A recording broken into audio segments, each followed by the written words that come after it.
जिनका नाम आपने जिक्र किया है, उनसे जहाँ तक मैं वाकिफ़ हूँ वो ना आलिम हैं और ना उलमा की सोहबत में उन्होंने इल्म हासिल किया है।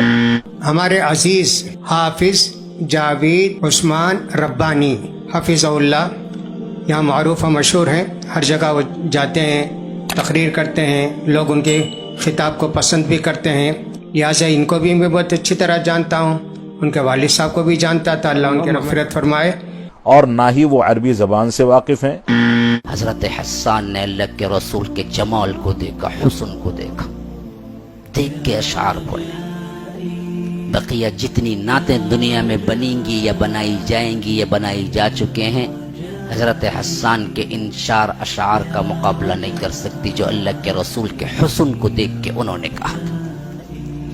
हाँ, कहा कि व अहसन मिनका लम तरा क़त्तु ऐन, आपका हुस्न ऐसा है कि आँख ने कोई कभी इससे ज्यादा हसीन नहीं देखा। वो अजमल मिनका लम तलिदिन निसाओ, कि आज तक किसी माँ ने ऐसा बच्चा जना ही नहीं इतना खूबसूरत जनाब मोहम्मद रसूलुल्लाह सल्लल्लाहु अलैहि वसल्लम जैसा। खुलिक़्त मुबर्रअन मिन कुल्लि ऐबिन, रब ने जब बनाया तो हर ऐब से पाक बनाया उन्हें।